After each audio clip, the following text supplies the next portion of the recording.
next week, Monday, we have Tech in Asia. Terrence Lee is the editor-in-chief up there. What's really interesting about Tech in Asia is that they have had a whole decade of operations in which they've never actually broken even until earlier this year. They were profitable in January. We wrote a piece on them, and then COVID happened. And so now we're checking in on them to see how they're going. So that's on Monday at 4 p.m. Singapore time. We also have a masterclass session by Hendrik Keith Hansen, who's the media advisor at IMS. He ran a really solid workshop last year at Splice Beta, which was really well attended, and a lot of people asked for more. So he's coming back online this time to help you out with getting your management fundamentals right. If you are starting up and you need to really think through about what is your mission, what is your strategy, and how to go about building out a company, this is the workshop for you. Shirley's saying it was sold out. It really was. This guy packed a little room in Chiang Mai with tons of folks from all around the world. It was literally our first ever session. That's right. And it was so wonderful to have him. He's a great. lovely guy. That's right. He has immense Very compassion. kind. Yeah, Kind, exactly. kind. Really lovely. Listen, here we are with our main act of the day. I'm so excited. This is really exciting. Our youngest speaker, I should say, at Splice Beta. Very, very, very honored to have. I know, like Rishad and I have been waiting for this moment because, Nandar, we are big fans. We love the work that you're doing in Myanmar. We first came across you in a new Naratif article earlier this year, and having read that, we were like, how come we don't know her? We need to get to know her, and here we are. This is our excuse of inviting you here just so we get to know you. Podcasting is, by the way, a huge topic at Splice Beta. You'll see a number of podcasters in session here with us right now, just because they all love podcasting and they also want to get to know you. So Nandar, we love your work. Let's hear more about it. The reason we do this is because we're fans. We're such big fans of you. So excited you could be here. Thank you. Thank you. Thank you. I also want to take a chance before I begin to really thank Splice Media for publishing that article and for inspiring so many people to better the community. So many people who read that article reach out to me saying like, thank you for inspiring. Thank you for doing what you're doing. So I am really happy to see that happening. And it wouldn't be possible to reach out to a larger, different community without your help. So that's first thing. And another thing is, thank you for having me here today. I'm very excited and also slightly nervous because I've never shared my screen with other people. So you're a podcaster after all. That's right. Yeah. Okay. And by the way, the article that we're speaking about, just in case people want to know where to find it, Shirley just popped it in. The problem is that server is currently down. We'd like to think it's because everyone is hitting the article right now, and so it's gone down. But no, that's not true. Anyway, it probably doesn't work. The server is having some issues, so check that another day. But sorry to we will fix it. Back to you. Okay, then should I start sharing my screen? Yes, please do. Go for it. So, hello everyone. It's lovely to be here with all of you guys. Thank you for giving time to be here with me and with Splice Beta. So, as you all know, I'm Nandar. I'm from Myanmar. So I'll give a little bit background of me so that everyone knows who am I and why am I speaking the kind of topic that I'm given to speak. So I'm going to kind of divide my talk into three categories. One where I will explain who am I, what I do, and where I began. And the second part would be like about the podcast, like why did I start at this podcast in the country where very minimum people listen to podcasts. And the third part would be the challenges and opportunity for starting the podcast and being a young feminist in this country. And the last section would be what motivates me to be the person that I am, what motivates me to be the feminist that I am today. So let's start with the who am I part. I am a feminist activist. don't be confused by a lot of the branding thing here. It's just the logos of things that I've done to give a visual image of what I've done. So I grew up in a very small village in northern Chan State, where I was trained to be a very traditional thinker. Both of my parents were um, farmers, so they have a very simple life, a traditional life, where they expect me to do the household chores and run you know run around the culture norm. So I was okay with that up until I was 14 years, when a tragic came to me. My father passed away, and I think there was a turning point in my life where I started questioning with questioning culture. And it might be confusing when I said that my father passed away and I started questioning, but to give a little bit background of why my father passed away, my father had a disease called epiphylis. I don't know the correct pronunciation. So he usually has seizure like twice in a year or something like that. So that one time when he was having seizure, my mother was on period. So I saw my father about to collapse, and I asked my mother, saying that my father is about to collapse. He has a seizure. My mother ran away and said, "I can't touch your father. I'm on period. I'll ask for neighbors' help and you do something." And I was a 14 years old child. I didn't know what to do.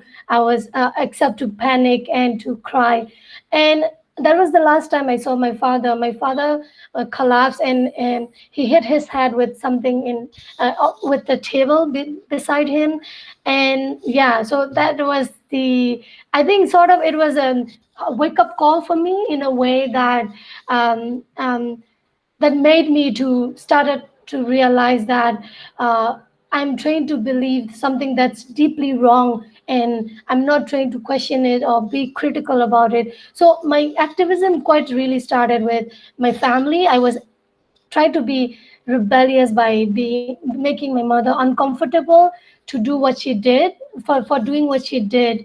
And that's where it began. So fast forward, I will just give a lot of part where I started kind of learning about feminism and knowing about my rights. And that's where like I kind of develop a sense of self and develop a sense of kind of new passion and new goals came to me. I was not like when I was 14 years old, where I only think about, getting married, having children, and pleasing the husband. One day my life would be there. So I have stopped all those things after that time.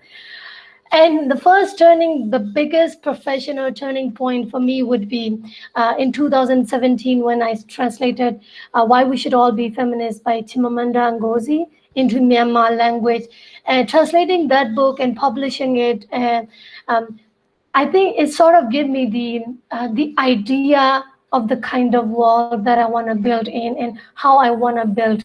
So translating this book really kind of was a way of trying to reach out to more people and try to educate myself meanwhile, and to know my capacity on what I am capable of doing and what I am not. So after that book was published, I was taken as a serious activist. I should say I had the credential to speak up, and my voice was starting to be heard in the community, not just in my family or among my friends anymore. It became larger than that. And so after first year of publishing my book, we started this vagina monologue with a group of friends, saying that this needs to be out. We need to let people know that this is the biggest issue in this country. So in 2018, with other friends from UK and US and Boston, we started this group to begin the vagina monologue dialogue in Myanmar.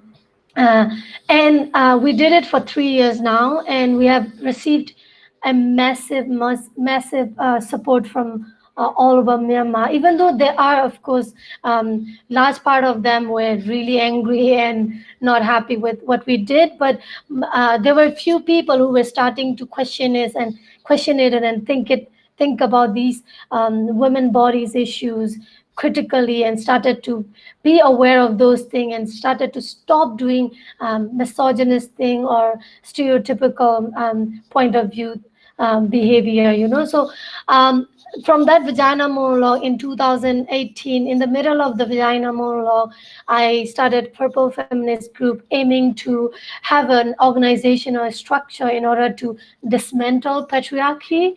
And it was not easy because I started it by myself, so I pretty much didn't have any person to really kind of run through my idea, or really help me shape this understanding on how I can build an organization or grow my organization. So it was difficult, but I started it anyway. So I founded the Purple Feminist Group, which mainly does four things. Well, we have four mission, which is to promote feminist literature and to challenge menstrual taboo and to amplify women and girls' voices, which is the podcast that I first started in 2019 in August. And fifth is to promote gender-based violence, to promote awareness on gender-based violence. So these are the four main mission Purple Feminist Group is doing right now in Myanmar, and we are actually the second feminist organization after Ray for Feminist organization. So it's pretty much a very still a taboo thing to say the word feminist, although there have been a massive discussion around it. There's still this ugly negative connotation going on around it. And lastly, right now I started a podcast called Feminist Talk with Nandar, which is like basically to personally rant about my daily struggle as a feminist, professionally, personally, psychologically. So this space right now, I just finished. I started a couple of months ago. So now we launched 3 episodes already on love, woman body, and media. So that's what I'm doing overall right now. So we are moving on to podcast. In 2019, I decided to do podcast, and a lot of people were very disappointed, or at least sad, that I think of that solution when I was thinking of reaching out to more people. For me, I was try to think of out of the box, even though I know that there is no built-in audience already to listen to my podcast. I wanted to educate my people that there is this incredible platform that all people all over the world are using, and we are not making the use of it, and we need to, and the best way to do it is to provide local resources, something similar to that, so that they can explore for more in the future when they have other topic that they are interested in. So I think when in terms of my activism, I am also I tend to be a little bit non-traditional in a way, because I want to, I think part of being a feminist is to challenge this traditional thinking, um, which also include approaching challenging the traditional approaches to solutions. So I started podcast, which is like to do that, but also I was having less and less time to really sit down and write, or to really go and give trainings. When you go around the villages and give training, like let's say you give a training for 5 days, only 3 or 4 people out of 10 or 15 people would think differently or will become different person, and I feel like that's so time consuming. Yes, it's great to do the traditional way, and it has own slow process of development, but I think meanwhile there are other options that are open, and but we're not making use of it. So I started it, and knowing in my head that there will be like at least 10, only 10 people who will be listening, and all those 10 people are the people who know me so well, and who are kind of in a way forced to listen to me. So I started it anyway. So people ask me, how did you start? This seems so difficult and stuff.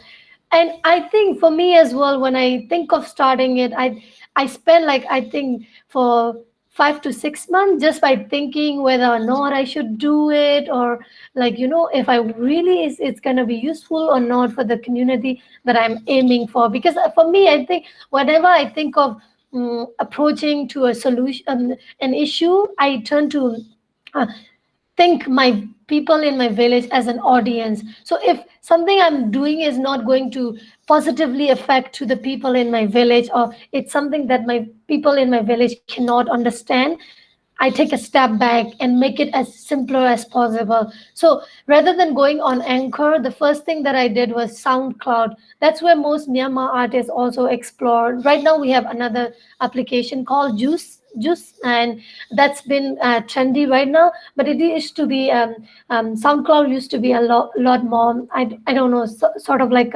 stable thing where people can easily get access to it. So I started it there. So what I want to try to say is what I was trying to say is that I spend a majority of the time just thinking, and I think I came to a point there where I said, okay, fuck it, I'm not gonna think anymore. I'm just gonna start it. It's gonna be messy, it's gonna be imperfect, but I'm gonna have to start it. So as soon as I decided that I would do the podcast, I started pitching my ideas to every people I meet, whether it's my best friend, or it's my colleague, or it's my like vagina monologue co-directors.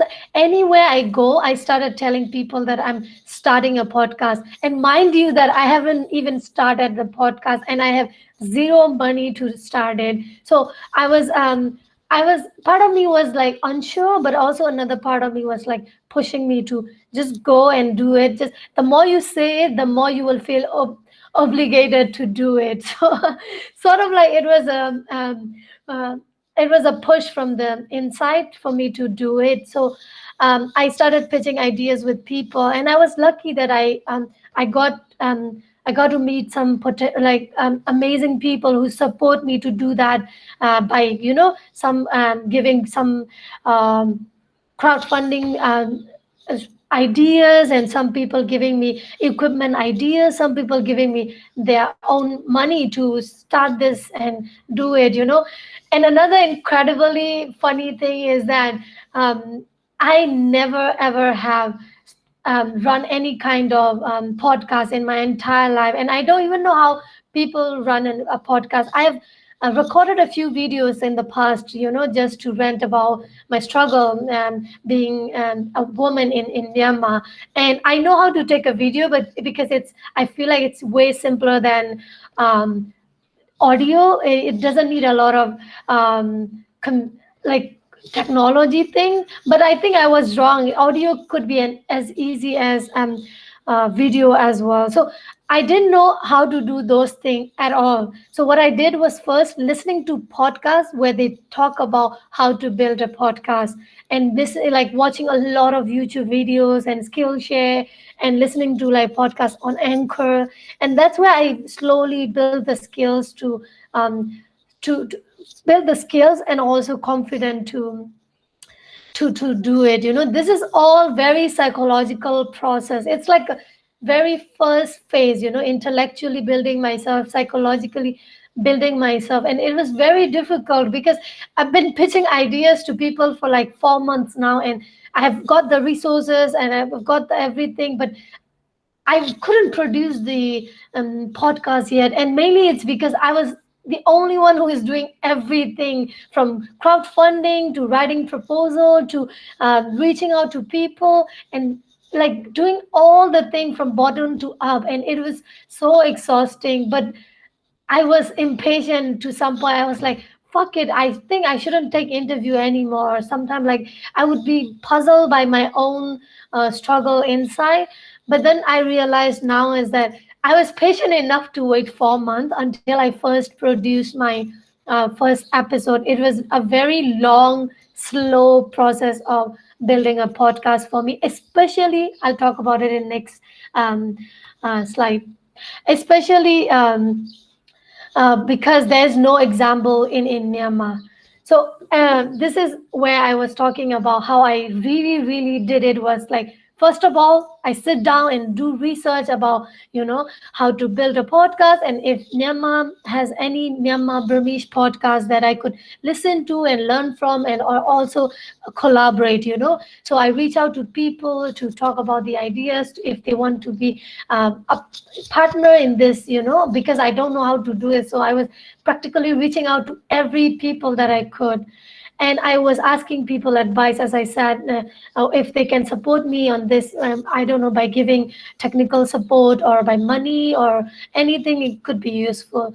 And I was also reaching out for a bunch of people who know the funding sources to do this kind of work, because I think at the end of the day, even though a podcast could be started without money, there are certain things that I have to do for self-sufficiency. So I need funding to go on, because I was doing this thing as full-time job, and it was difficult not to earn money or have money to do it. So and there were people who were willing to give money and equipment or their services, and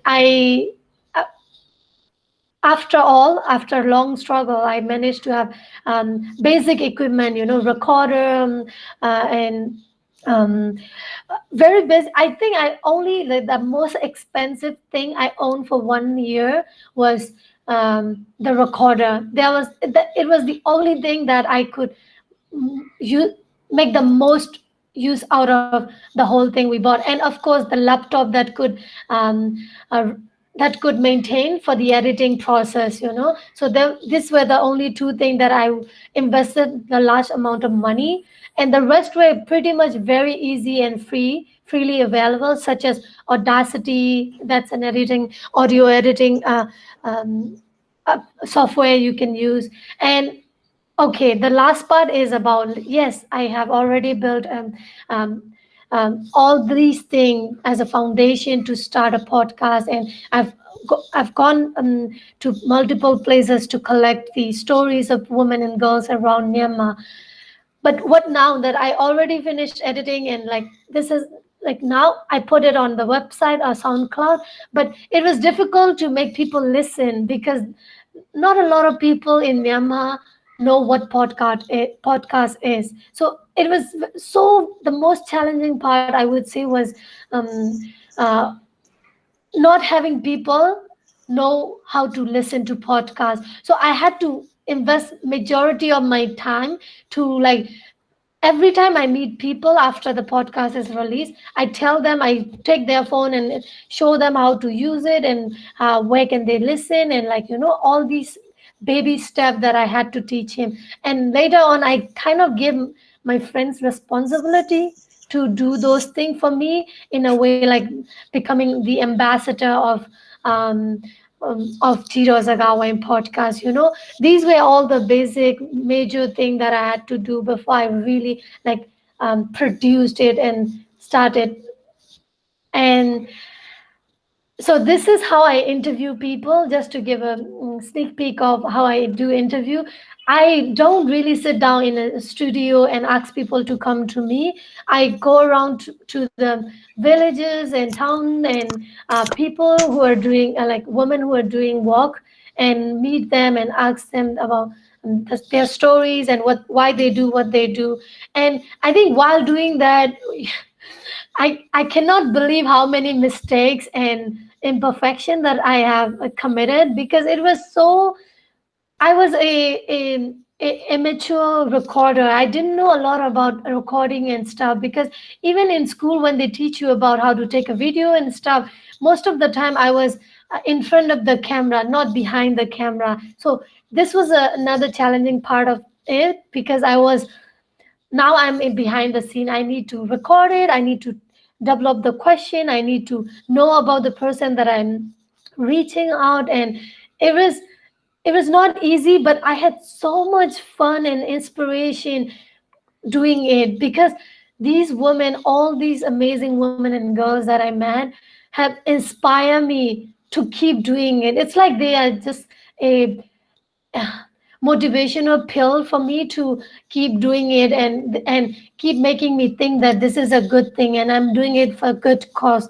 So what I learned is not try to be perfect. I let go of the idea of perfection, or I let go of the idea of that I need to be I need to have all the sources that is mentioned in a website or in a YouTube or this and that. I just do it in my own way, and it was in a way easier because there was no other feminist podcast in Myanmar that people could compare me with to make me feel less perfect. So that was a good part of it, I would say. And now we're gonna talk about the fun part. I think being a feminist and running a podcast has a significant differences from being a normal person talking about different things. When I say normal person, I mean someone who is not gender aware or who is not doing the feminist cost. So it was a different journey and difficult journey for me in a different level, because there are two part to it. The producing podcast one was, like I said earlier, it was challenging because we didn't have any local example that I could look up to or feel inspired to, or ask advice from, to give me instruction or guideline to how to run a feminist podcast. But at the same time, I think that challenge also lies an opportunity in that challenge, because that challenges sort of give me the ownership to do however I like to do it. And second thing was lack of expertise. As I told you guys before, I didn't have any expertise, and it was sort of a challenge because I need to start from the bottom. I need to study it and learn it and invest my time to actually understand how to run a podcast before I do it.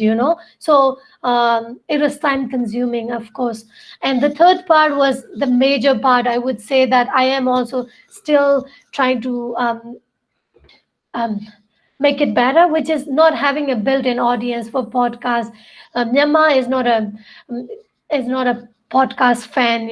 But now the good part is that we have, I think, 5 to 6 podcasts starting in Myanmar, all by young people talking about different issues. And I think now more and more people are engaged with the word podcast, and they are interested in getting to know about those, what is podcast and about those topics. That is the part of being in like starting the podcast. But another part of like being a feminist, doing all these things aside from podcast, is that I think in Myanmar we don't have a system to support feminists or activists, to secure them. Like, for example, if you're someone, a journalist writing about politics in Myanmar, and if you're going against to a certain group or a government, your life is on at risk. You can be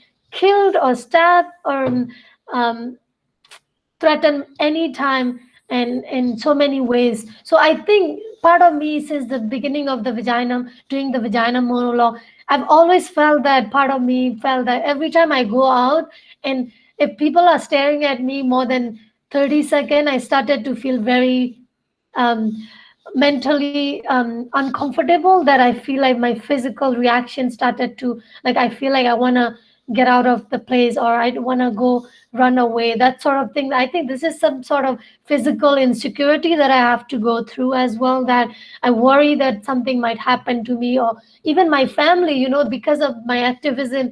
A lot of people in my village do not used to like me a lot. They didn't like me most part of what I do. And because I think that the job that I'm doing is something, it's the job to make people uncomfortable from doing the stereotypical thing of being conformed to those um, um, taboos. So because I challenge those things that are so close to their heart, and that it's something that's been there for so long, it's so very hard for them to even listen to that kind of conversation that I am trying to have.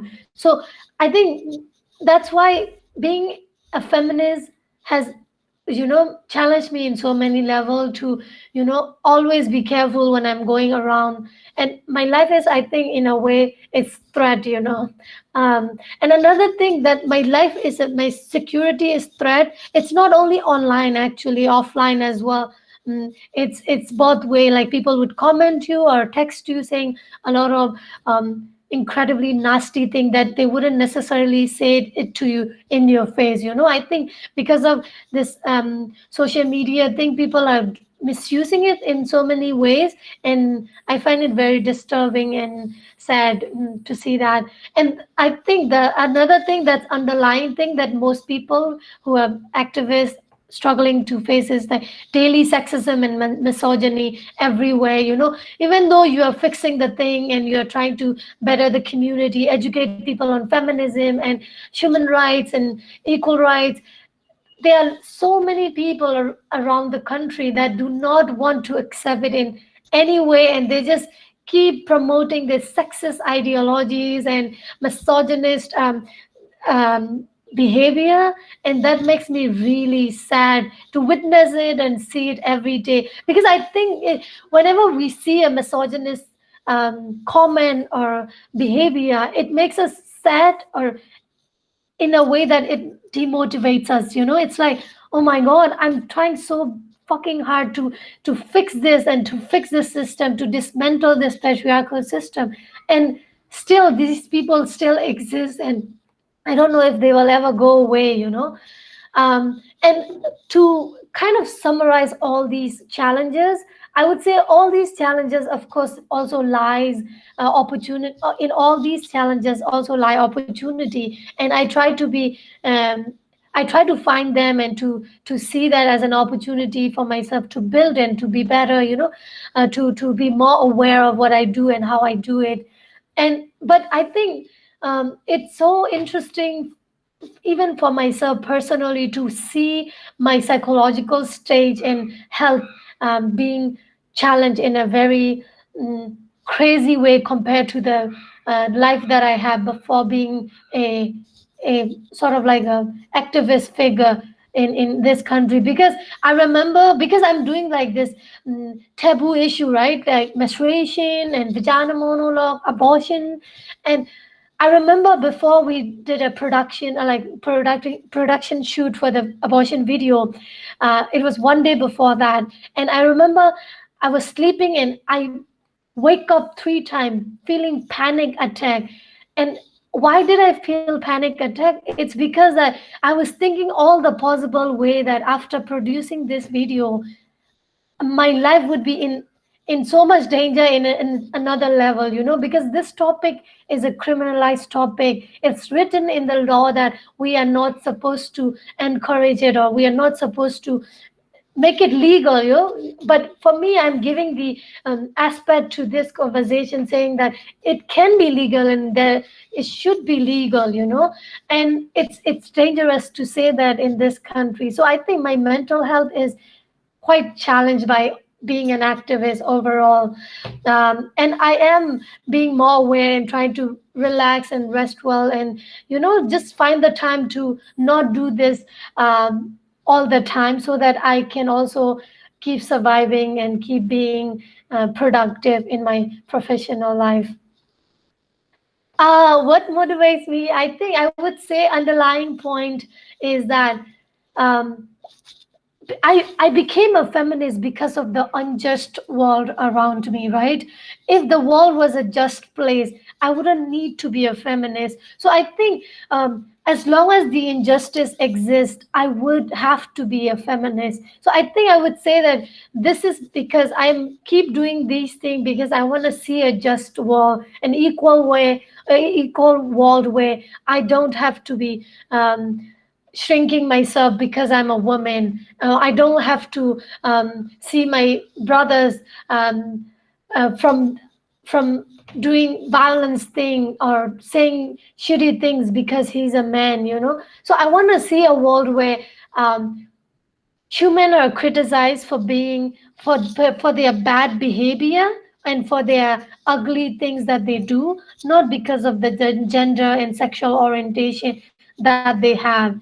And I think that's the That's the thing that motivates me every morning. I wake up, and even though I know that I would be challenged and I would be questioned by the whole society that do not want me to talk about this, but part of me always says that step by step, I will reach there, or at least I will make this conversation broader than it used to be when I didn't know it. So for me, my ultimate goal is that to make people understand that gender discrimination can end if we all participate in ending it. Um, yeah, I think that's about it. Thank you very much, you all, for listening and giving your attention. Wow, Nandar, this is amazing. Thank you so much. If you'd like to stop presenting so we can see your face instead, that would be fantastic. I'm going to begin with that first. I think we might have lost her video. Oh, did we lose her completely? Oh, I hope not. Nandar, are you still there? If you're still there. Well, okay. Nandar, I hope you're there, because you should see some of the messages that are going into the chat box right I now. know, and I have so many questions for you. Oh, there you are. Okay, you're back. Can you hear us? We can't hear you. We can Wait, see you, but can I quickly ask if you hear what I said at the end as well? I don't know. I don't know. Tell us again. Yeah, you might have to say it again. But we No. watched Actually, the entire my question presentation. was lost. I'm so sorry. When was the last thing that you? What was the last thing that you heard? Oh, we went all the way to the end of your slides, and then okay. So I think we saw the whole thing. I was panicking. I was so panicking. Don't worry. Don't panic. I was like, am I speaking alone? Yes. Can I please say what's on everyone's mind, everybody in the chat box? This is recorded. We heard every single word. We hung on to it, and we're so inspired. I cannot even tell you that, I think about this. If I may ask, you've got a ton of questions in there, but because we're the organizers, we can ask the first question. That's right. Nandar, thank you so much for that. That was incredible. And I think to myself, that second last slide that you had, if things were okay, I wouldn't need to be a feminist, and if there wasn't any gender discrimination, I wouldn't need to do all of this. I mean, I wish I had that clarity when I was 25, when I was 22, when you started all of this. When you were 14, when you started your journey, arguably, with that story about your parents. I'm going to ask one question that I have to ask, and then I promise you we will get to everybody's questions. But the first thing I really, Alan and I talk about this all the time. And the thing that we want to ask you is how, as a man and as men, we feel like we're feminists or allies or whatever it is you'd like to call us. How can we be more responsible feminists? What would you advise us to be more sensitive? Yeah, I think it's a very important question to ask as a man in the journey of this building feminist movement around the world. And more men are taking interest in being a feminist in Myanmar as well. This is my lived experience. A lot of people, men, particularly boys, came up to me and asked, like, how can I be a feminist? How can I be a better feminist? And I say to them that the underlying thing men should be ready to give up is their privileges that comes with patriarchal system. You need to question that. If you're comfortable with your privilege, it's gonna be very difficult to be a feminist. You need to be ready to let go of that privileges that comes with being a man. So I would say that's the first step, or the important step you should take, and always supporting other women, in you are running a media company, so make sure that when you're hiring people or working with people, there's always like gender balance, or you're inviting women. Like what you're doing right now is incredible. Well, well, thank you. We're just trying to do what we can, I guess. Sorry, I've been just so captivated by all the applause in the chat box, and I Oh, really hope sorry, that I'm you not take a moment looking to at see it it. as well. Okay. No, you should, because you have a lot of people who are saying they're almost tearing over because of the story that you just told. I think Thank you that's all. just amazing. Pooja Pandey from Hernikata. Khabar Laharia. Kabalari. You and I make the mistake sometimes. Well, she just left, but she left a question here for you. Hi, Nanda. So inspiring. A question on branding. Do you feel like claiming your feminist identity overtly? In other words, putting it out in the title of your podcast makes it less accessible or more accessible for people? That's very interesting. I used to never worry about it until one day when I started this Purple Feminist organization, and my own uncle, actually, he should watch this talk. He came up to me and said, like, why are you putting feminist in your organization name? People will be taken aback. And I know it comes from a good heart that he wants me to grow this organization and collaborate with people and stuff, but he worries that in Myanmar context people will be taken aback and I would not have partners to work with and stuff like that. And and because of his opinion on that, I started to be concerned a little bit about it. But I think from the beginning till now, overall,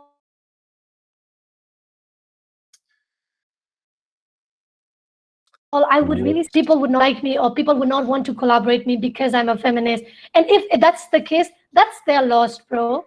Like it's their loss. They will not get to meet this amazing feminist and know about feminism. So I think when we are creating something, we shouldn't really worry about what other people would think as the main thing.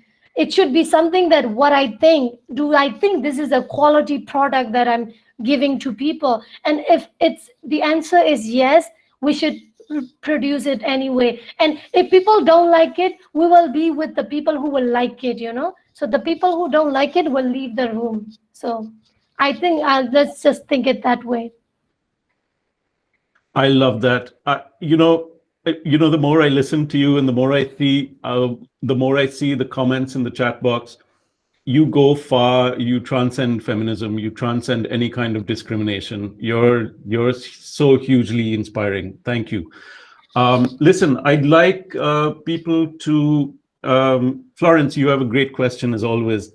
Florence is asking about impact on your peers and feminists. But please, Florence, unmute yourself and ask your question. I think you'd ask it much better than I do. Thanks, Rashad and Alan. Hi, Nandar. Hi. This is beyond inspiring, I would say, how you become. And I love the books that you're reading, and I think it takes great courage to act on that and call yourself a feminist, taking off from your experience. I think we've all here seen the impact it has on you, on your choices, where you want to focus on with your subject and the medium you've chosen, which is podcast. But I know maybe this is a short while for you to observe what's happening out there, but what do you think has been the impact for young feminists, young women, your peers, your friends out there with this movement that you have created? That's my question. Thank you. Yeah, I, I want to believe that my different mediums are impacting different kind of audience who don't get access to all of those things. Like for example, sometimes I do videos, and those people who likes to watch video can access to that and be educated on that. But I also have people who are not on social media, who are not active on social media, and for those I'd like to believe that my books are a good tool for them to learn about feminism, or at least to start thinking about feminism. And with the podcast thing, I think for me, doing a podcast was in a way also kind of trying to protect the security of the speakers as well, in a way, to some extent, I would say. And that's why I try to use like different tools to approach different people. For example, I provide trainings and webinar like this to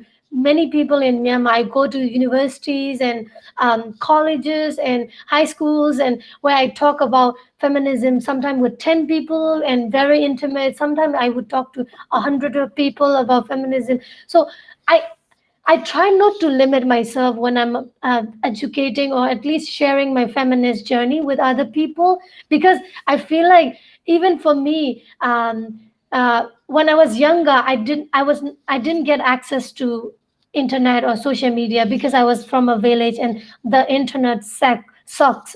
But the first step that I learned about feminism, or way of thinking about feminism, was someone who came to our village and gave the training. It made me start to think and to learn more about it.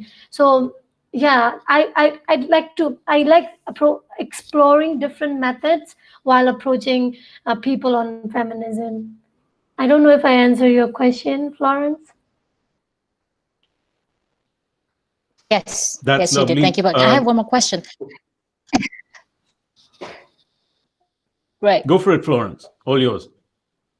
Okay. So all these time, have you ever received any? How do you deal with non-believers? And have you ever received any intimidation, harassment in your work? And how do you deal with that?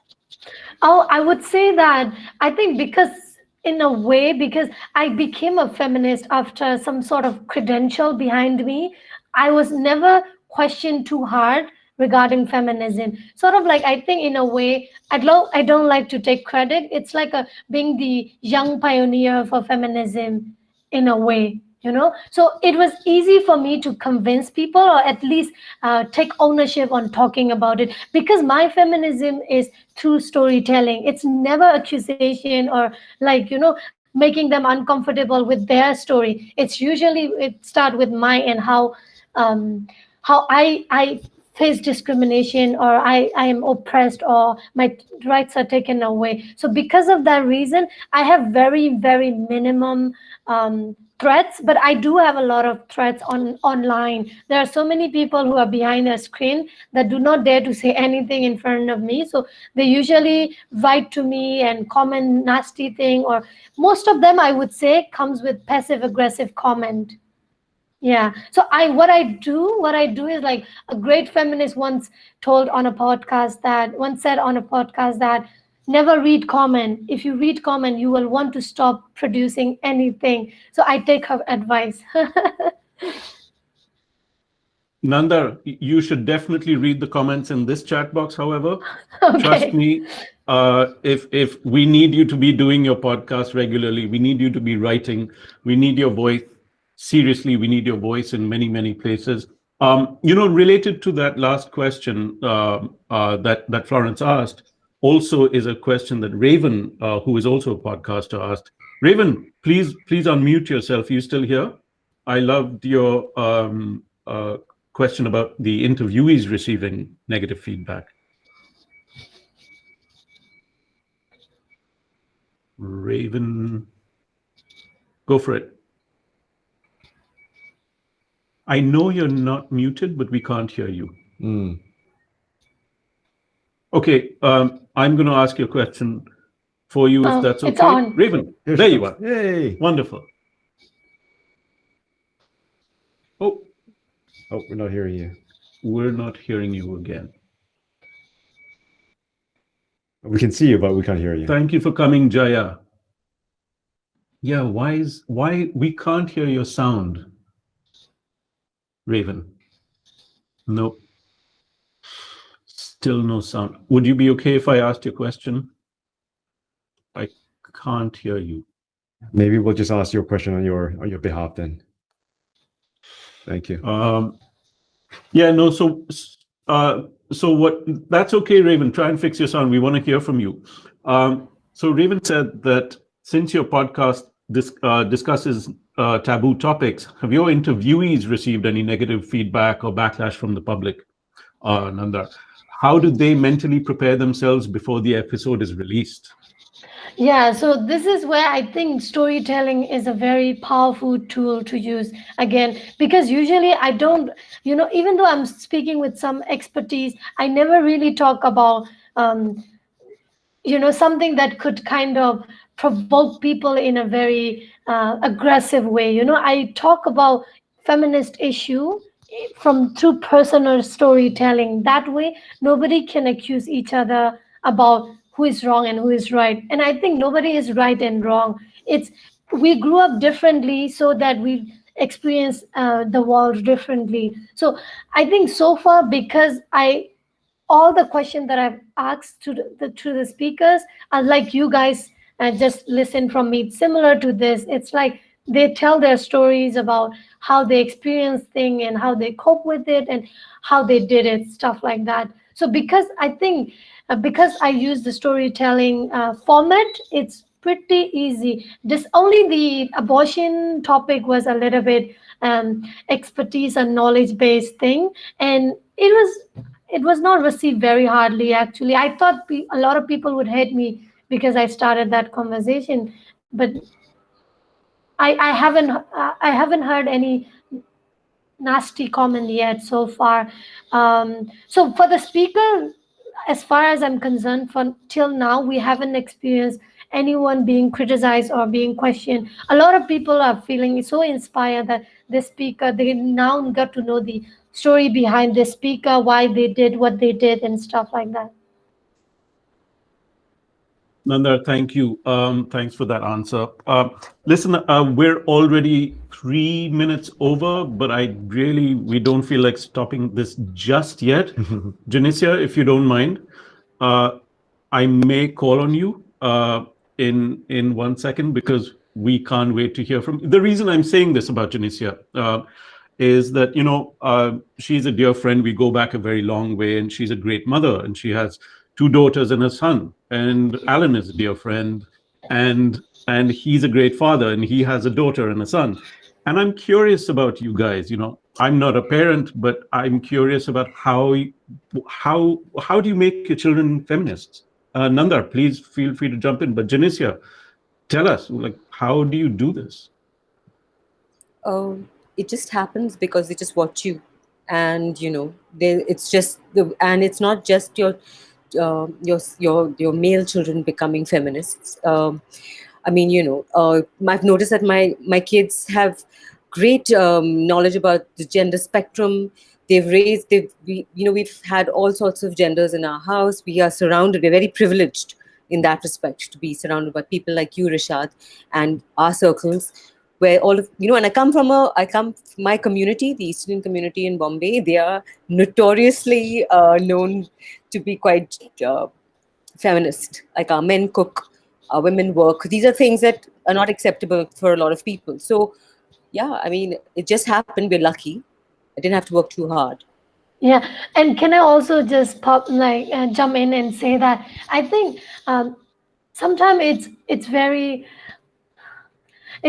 sad. No matter how feminist your family is, there's this outside world, Yes. that will challenge them and make them think that there's something wrong with your family, or what your family is doing is not the way it used to be, or it's an uncultured way, or whatever that is. And that's there, and it's never a complete phase of like, oh, they are going to be like, I think parents are not fully responsible to make the kids feminist. Yes, their parenting should be a feminist parenting approach, but at the end of the day, it's the children that have to really be critical about the outside world and inside world, like, and they have to understand that there's, even though their family is equal and like feminist, there is this outside world, it's unequal, so that they can be aware that when a woman is speaking about injustice thing, if you're raised from a feminist house, you're like, oh no, I face a lot of people in Myanmar, especially coming from a middle class or upper middle class, in a school compound. If I'm sitting down and arguing about feminism, and they would like, oh no, my parents, both of them work. Yeah, damn, you're living in the big city and both of your parents have Yes. degrees and stuff. And yes, I'm not denying that there's no equality at all in the world. There are some family who are practicing it, but the world as a large part of it, it's still an unjust world, and we need to fix it together. Even the privileged one have to particularly participate to do end this, you know. And I just want to say one thing that we're seeing in India right now, especially if you're watching the news, and there was a suicide of a film star, and right now the media is going after his ex-girlfriend. Okay, what I learned very horribly in the last few years is that social evolution can go backwards, and I think that was what really horrified me. I always thought that, oh wow, you know, the kids are cool, and then the next set of kids are going to be cool, and you're seeing how any advancement we have made can just be taken from us like this. And I think that's what I find really challenging, to be honest. Yeah. Well, Janisa, that is something to really think about. Thank you for that. I'm not sure how to follow on from that, except to say, you know, Nanda, we're very impressed by what we've heard here today. We think you're doing an amazing job. The Splice community is now your community. So if I could ask you, well, one final question before we let you go, what can this community do for you? Which community? Splice Better? Correct. Splice, all of these people here who think the world of you. How can we help?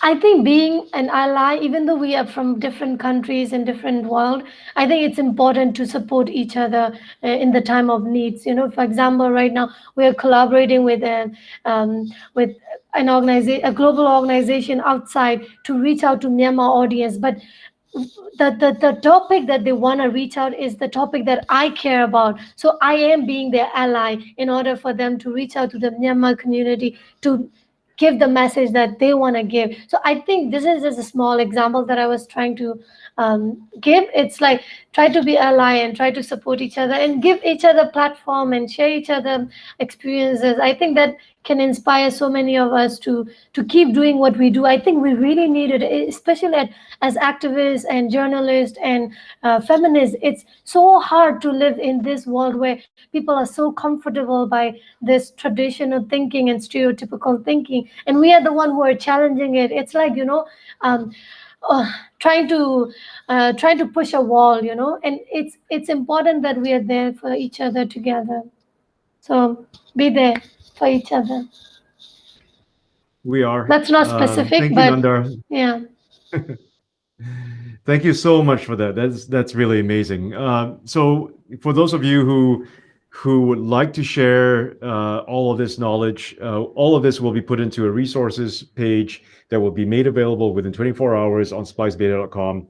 So the video will be there, the text will be there around what Nandar's been saying. Please, you know, take that and share it with your communities as well, so that we can all learn from each other. So it's splicebeta.com/resources. Keep an eye on that. And with that, we would like to wrap this session. Thank you once again, Nanda. Thank you for everyone's great questions. We want to thank our sponsors who've made this happen. In particular, to Google, who's sponsoring every Friday for media careers. We think that this is a great conversation to spark in the community. Thank you so much. Have a great weekend, everybody. We'll see you on Monday. Thank you, Rishad and Thank you, Ellen. You have Nandar. been great. You've been so great. Thank you.